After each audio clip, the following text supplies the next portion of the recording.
নমস্কার বন্ধুরা, পম্পার কিচেনে আপনাদের সকলকে স্বাগত। আজ আমি আপনাদের সাথে কালো জামুন মিষ্টির রেসিপি শেয়ার করব। এই মিষ্টিটা বানাতে আমি কোনো রকম ছানার ব্যবহার করব না। ছানা ছাড়া গমের আটা দিয়ে বানানো এই কালো জামুন মিষ্টিটা একবার হলেও আমার মতো বানিয়ে দেখতে পারেন। একবার বানিয়ে খেয়ে দেখবেন। দোকান থেকে কিনেছেন নাকি বাড়িতে বানিয়েছেন বুঝতেই পারবেন না। এটা এতটাই নরম তুলতুলে রসালো হয়, মুখে দিলেই দেখবেন মিলিয়ে যাবে। আর একবার খেলে বারবার বাড়িতে এই কালো জামুন মিষ্টি বানাতে ইচ্ছা করবে। তাহলে চলুন দেরি না করে আজকের এই অপূর্ব স্বাদের কালো জামুন মিষ্টির রেসিপিটা দেখে নেওয়া যাক। আজকে যে কালো জামুন মিষ্টি বানাবো তার জন্য দেখুন প্রথমে এখানে আমি 1 কাপ নিয়ে নিয়েছি চিনি। চিনিটাকে দিয়ে দিলাম। 1 কাপ চিনির জন্য 1.5 কাপ আমি জল ব্যবহার করব। এই 1.5 কাপ জল এখানে আমি অ্যাড করলাম। এর মধ্যে দিয়ে দেবো 2টো এলাচ। 2টো এলাচের মুখটাকে কিন্তু এইভাবে একটু চিড়ে দেব। এইভাবে একটু চিড়ে দিয়ে দেব।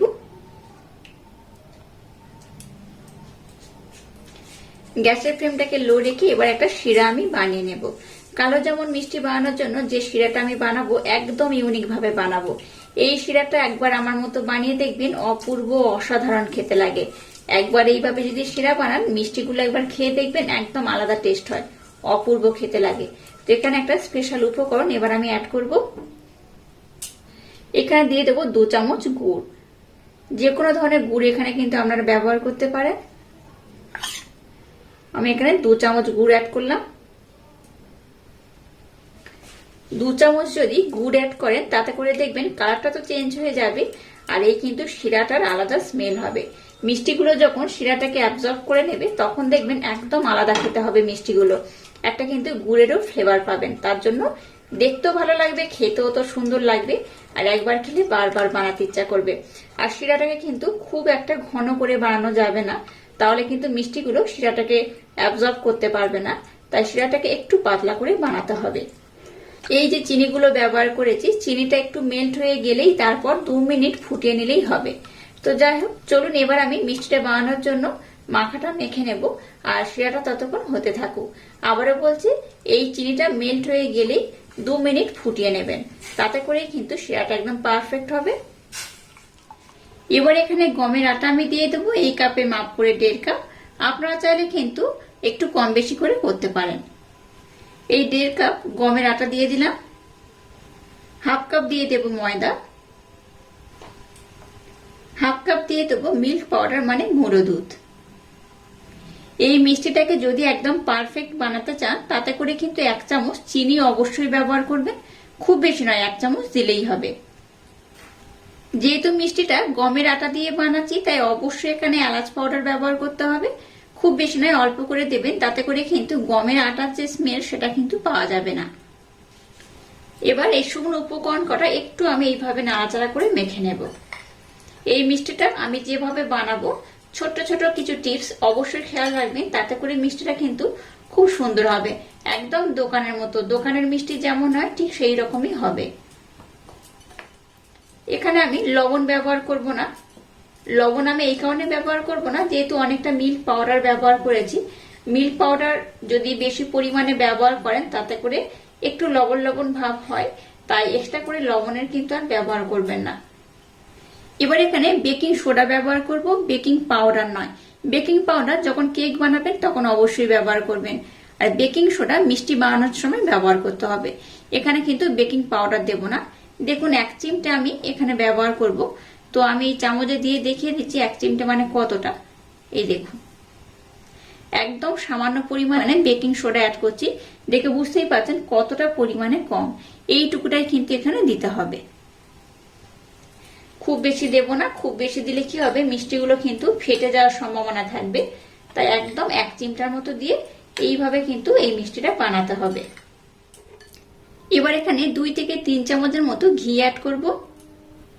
ঘির পরিমাণটা খুব বেশি দরকার নেই, 2 থেকে 3 চামচের মতো দিলেই হবে। আবারও সমস্ত উপকরণ খুব সুন্দর করে মেখে নেব, আর এটাকে কিন্তু খুব সুন্দর এইভাবে একটু ডলে ডলে ময়াম করে নেবেন। যত সুন্দর করে ময়াম করে নেবেন আজকে কিন্তু মিষ্টির রেজাল্টটা ততটাই পারফেক্ট হবে। তো সমস্ত উপকরণ এইভাবে কিন্তু ডলে ডলে খুব সুন্দর করে ময়াম করে নিতে হবে। আচ্ছা বলে রাখি, আপনারা চাইলে এখানে কিন্তু সাদা তেলও ব্যবহার করতে পারেন, তবে ঘি দিয়ে বানালে যে কোনো মিষ্টির স্বাদই আলাদা হয়। তাই চেষ্টা করবেন একটু ঘি দিয়ে বানাতে, তাতে করে কিন্তু রেজাল্ট একটু বেশি ভালো হবে। আর হাতের কাছে ঘি না থাকলে সাদা তেল দেবেন, কিংবা ঘি সাদা তেল দুটো একসাথে মিক্সড করেও কিন্তু এখানে ব্যবহার করতে পারেন। এবার এইভাবে কিন্তু খুব সুন্দর ডোলে ডোলে মেখে নিতে হবে। মিশ্রণটাকে দেখুন খুব সুন্দর করে ডোলে ডোলে মেখে নিয়েছি। আর এই দেখুন এইভাবে মুঠি করলে কিন্তু মুঠি হবে, দেখে বুঝতেই পারছেন। আর এইভাবে চাপ দিলে তবেই ভাঙবে। তো এরকম কিন্তু সুন্দর করে ডোলে ডোলে এটাকে ময়াম করে নিতে হবে, তাতে করে মিষ্টিগুলো খুবই সুন্দর হবে। তো যাই হোক, মিশ্রণটাকে আমি খুব সুন্দর করে রেডি করে নিয়েছি। এবার এখানে 1 কাপ আমি লিকুইড দুধ নিয়েছি, অল্প অল্প দেবো আর মিশ্রণটাকে খুব সুন্দর করে মেখে নেব। একেবারে খুব বেশি কিন্তু এখানে দুধ দিয়ে দেবেন না, তাতে করে মিশ্রণটা খুবই নরম হয়ে যাবে। যদিও মিশ্রণটা আমি একটু নরম করেই মাখাবো, তাও একসাথে কিন্তু দুধের পরিমাণটা দিয়ে দেবেন না, অল্প অল্প দুধ দিয়ে সুন্দর করে মেখে নিতে হবে। আর একটু দুধ আমি দিয়ে দিচ্ছি। এইভাবে অল্প অল্প দিয়ে মিশ্রণটাকে আমি খুব সুন্দর করে মেখে নেব। দেখুন মিশ্রণটাকে আমি খুব সুন্দর নরম করে মেখে নিয়েছি। আর যে 1 কাপ দুধ নিয়েছিলাম তার থেকে দেখুন অল্প একটু বেশি রয়েছে। মিষ্টিটা দেখুন হাতের মধ্যে এরকম চিটচিটে করে লেগে যাচ্ছে, এইভাবে কিন্তু মাখাতে হবে, তাতে করে মিষ্টিটা খুবই ভালো হবে। এবার আমি এইরকম চিটচিটে করে মেখে 10 মিনিটের জন্য কিংবা 5 মিনিটের জন্য রেস্টে রেখে দেব। তাতে করে দেখবেন মিশ্রণটা আগে থেকে আর একটু টাইট হয়ে যাবে, আর কিন্তু একদম পারফেক্ট হবে। তখনই মিষ্টিগুলোকে বানিয়ে নিতে হবে। তো এইরকম একটু চিটচিটে করে মেখে আমি ঢাকা দিয়ে রেস্টে রেখে দেব। অবশ্যই ঢাকা দিয়ে রাখবেন, খোলা বাতাসের মধ্যে রাখবেন না। 5 থেকে 10 মিনিট পর আমি আবার ফিরে আসছি। দেখুন মিশ্রণটাকে আমি 10 মিনিটের জন্য রেস্টে রেখে দিয়েছিলাম, আর হাতের মধ্যে একটু ঘি নিয়ে নিয়েছি। 10 মিনিট পরে আমি আপনাদের দেখাচ্ছি। দেখুন মিশ্রণটা কিন্তু আগের থেকে আরেকটু কিন্তু টাইট হয়ে গেছে। তো মিশ্রণটা কিন্তু এরকম একটু নরম করে মাখলেই তবে মিষ্টির রেজাল্টটা একদম পারফেক্ট হবে। তো যাই হোক, আমি এটাকে খুব সুন্দর করে আর একবার কিন্তু মেখে নেব। এবার একটা পাত্র নিয়ে নিয়েছি, এর মধ্যে একটু আমি ঘি এইভাবে লাগিয়ে দেব। এবার কি করব, এখান থেকে একটু করে আমি লেচি কেটে নেব।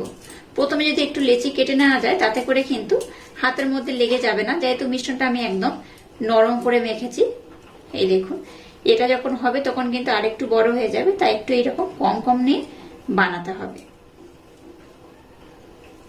এইভাবে আমি একটু লেচি কেটে নেব। লেচি কাটলে মিষ্টিগুলো বানাতে সুবিধা হবে।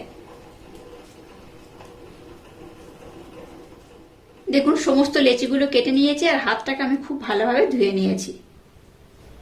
এবার একটা পাত্র আমি নিয়ে নিলাম। এবার দেখুন হাতের মধ্যে একটু ঘি আমি লাগিয়ে দেব, আর একটা লেচি আমি নিয়ে নিয়েছি। এবার লেচিটাকে কিন্তু খুব সুন্দর করে গোল করতে হবে।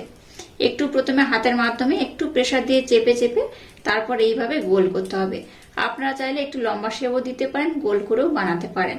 তবে মিষ্টিগুলো যখন বানাবেন চেষ্টা করবেন বা ভালোভাবে লক্ষ্য রাখবেন যেন না মিষ্টিগুলো যেগুলো গোল করবেন না ফাটল থাকে। ফাটল থাকলেই কিন্তু মিষ্টিগুলো ফেটে যাওয়ার সম্ভাবনা বেশি থাকে। তো যে কোনো ধরনের মিষ্টি বানাতে গেলে 2-4টে মিষ্টি কিন্তু এমনি ফেটেই যায়, তাতে কোনো রকম সমস্যা নেই। দেখুন আমি কত সুন্দর করে গোল করে নিয়েছি, কোথাও কিন্তু একটু ফাটল নেই। এইভাবে সমস্ত মিশ্রণ দিয়ে সুন্দর করে আমি এরকম গোল গোল করে করে নেব। দেখুন সমস্ত মিষ্টিগুলোকে আমি খুব সুন্দর করে গোল করে নিয়েছি। চলুন এবার মিষ্টিগুলোকে আমি বানিয়ে নেব। এবার দেখুন গ্যাসটা জেলে দিয়ে এরকম একটা ফ্রাই প্যান বসিয়ে দিয়েছি, আর এর মধ্যে আমি তেল দিয়েছি, আর তেলটাকে একটু মিডিয়াম গরম করেছি কালো জামুন মিষ্টি বানানোর জন্য। এবার যেটাকে আমি বানিয়ে নিয়েছি বল বল করে, সেগুলো আমি তেলের মধ্যে দিয়ে দেব।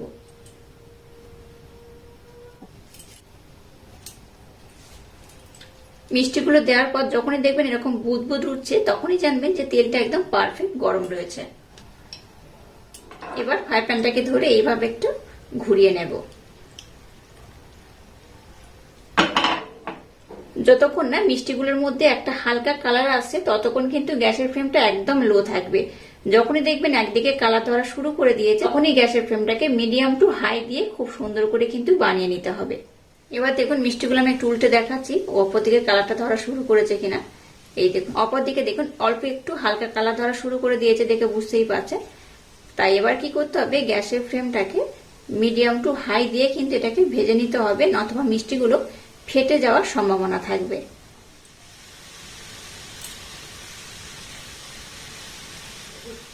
দেখুন মিষ্টিগুলোর মধ্যে কত সুন্দর একটা কালার ধরা শুরু করে দিয়েছে।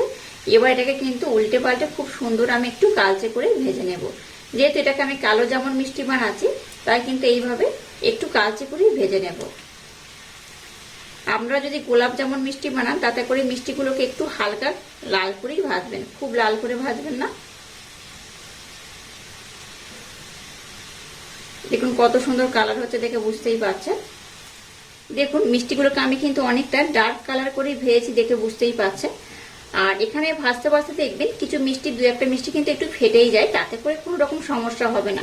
তো যাই হোক, আমি মিষ্টিগুলোকে দেখুন একটু কালচে করে ভেজে নিয়েছি। আর একটু যদি আমরা চান যে একটু কালচে করে ভাজবেন, তাতে করেও কিন্তু ভাজতে পারেন। তো এটাকে আমি কিন্তু আর একটু কালচে করে নেব। যেহেতু কালো জামুন মিষ্টি, একটু কালো হলে বেশি দেখতে ভালো লাগবে। দেখুন মিষ্টিগুলোকে আমি কিন্তু অনেকটাই কালচে করে ভেজে নিয়েছি, দেখে বুঝতেই পারছেন। এটাকে কিন্তু আমি আর কালচে করব না, এই দেখুন, তাহলে খুব কালো হয়ে যাবে, তাতে করে দেখতে খুব একটা ভালো লাগবে না। যদিও কালো যেমন মিষ্টি একটু বেশি কালচে হলে বেশি মানায়। তো যাই হোক, আপনারা আর একটু বেশি ডার্ক করতে পারেন, কিংবা এরকমও রেখে দিতে পারেন। তো আমি আর কিন্তু খুব বেশি ডার্ক করবো না, এটা এইরকমই থাকবে। এবার এটাকে আমি উঠিয়ে নেব।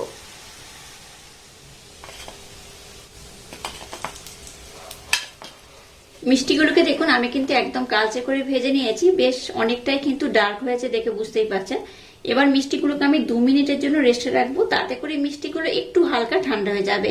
খুব গরম থাকলে যেমন শিরার মধ্যে দিতে পারবো না, আবার খুব ঠান্ডা হয়ে গেলে কিন্তু মিষ্টির রেজাল্টটাও ভালো হবে না। একটু মিডিয়াম, মানে একটু হালকা ঠান্ডা করব, মানে হাতের মধ্যে ধরতে পারবো সেই অবস্থায় কিন্তু শিরার মধ্যে দিতে হবে। এখন বেশ গরম, হাতের মধ্যে আমি ধরতে পারবো না, সবে মাত্র নামিয়েছি, তাই এটাকে আমি 2 মিনিটের জন্য রেস্টে রেখে দেব। এবার দেখুন গ্যাসটা জেলে দিয়ে শিরাটাকে আমি বসিয়ে দিয়েছি।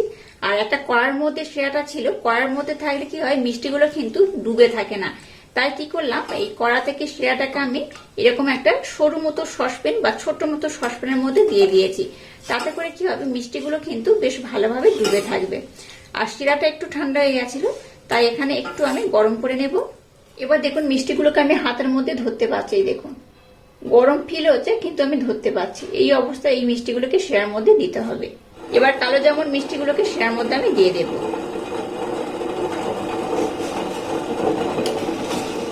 মিষ্টিগুলো দেখে বুঝতে পারছেন কত সুন্দর হয়েছে, একদম শিরার মধ্যে কিন্তু ভেসে রয়েছে। আর যখন দেখবেন শিরাটাকে অ্যাবজর্ব করে নেবে, তখন কিন্তু একদম ডুবে যাবে। তো তখনই বুঝতে পারবেন যে মিষ্টিগুলো একদম পারফেক্ট হয়েছে, আর খুব সুন্দর করে কিন্তু নরম হয়ে গেছে। তো যাই হোক, এবার এটাকে আমি ঢাকা দিয়ে 5 থেকে 7 মিনিটের জন্য একটু ফুটিয়ে নেব। দেখুন মিষ্টিগুলোকে আমি 5 থেকে 7 মিনিটের জন্য ফুটিয়ে নিয়েছি, দেখে বুঝতেই পারছেন। এবার আমি গ্যাসটাকে বন্ধ করে দেব। গ্যাসটাকে বন্ধ করে ঢাকা দিয়ে ওভারনাইটের জন্য রেখে দেব। যে কোনো মিষ্টি আমি রাত্রে বানাই, যাতে শিরাটাকে খুব ভালোভাবে অ্যাবজর্ব করতে পারে। আর মর্নিং এ দেখবেন মিষ্টিগুলো একদম দোকানের কালো জামুন মিষ্টি যেমন হয়, ঠিক সেই রকমই হয়ে যাবে।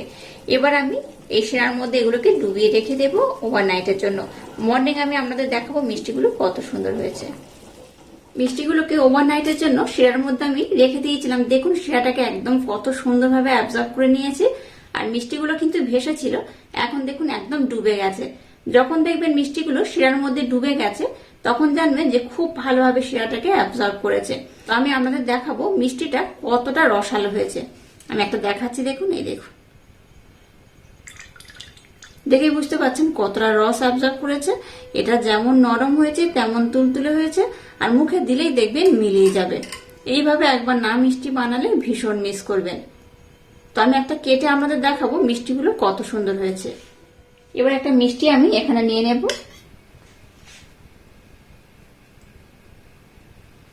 আমি মিষ্টিটাকে আপনাদের কেটে দেখাবো মিষ্টিটা কতটা সুন্দর হয়েছে। এই দেখুন একদম কিন্তু রসে টয়টুম্বুর হয়ে গেছে। খুব সুন্দরভাবে কিন্তু এই মিষ্টিটা আমি বানিয়ে নিয়েছি। আর যেভাবে বানিয়েছি আমার মতো বানিয়ে দেখবেন, খুবই সুন্দর হয়। এই দেখুন মিষ্টিটা কত সুন্দর হয়েছে, দেখে বুঝতে পারছেন কতটা রসালো আর কতটা রস অ্যাবজর্ব করেছে। এইভাবে একবার হলো এই গোলাপ জামুন মিষ্টিটা ট্রাই করবেন। আশা করছি বাচ্চা থেকে বড় সবাই ভীষণ পছন্দ করবে আর খুব মজা করে খাবে। এই দেখুন কতটা সুন্দর হয়েছে, আমি দেখাচ্ছি, দেখুন কতটা নরম হয়েছে, কতটা রসালো হয়েছে। এইভাবে একবার কালো জামুন মিষ্টিটা না বানালে ভীষণ মিস করবেন। একবার যদি এইভাবে কালো জামুন মিষ্টিটা বানিয়ে খান, দেখবেন দোকান থেকে আর কিনে খাওয়ার ইচ্ছাই হবে না। আর আজকের এই অপূর্ব স্বাদে কালো জামুন মিষ্টির রেসিপিটা যদি আপনাদের ভালো লাগে, তাহলে চ্যানেলটাকে লাইক, শেয়ার, কমেন্ট এবং সাবস্ক্রাইব করবেন আর পাশে থাকা বেল আইকনটা প্রেস করে দেবেন। তাহলে টাটা, আবার দেখা হচ্ছে নতুন কোনো রেসিপি নিয়ে।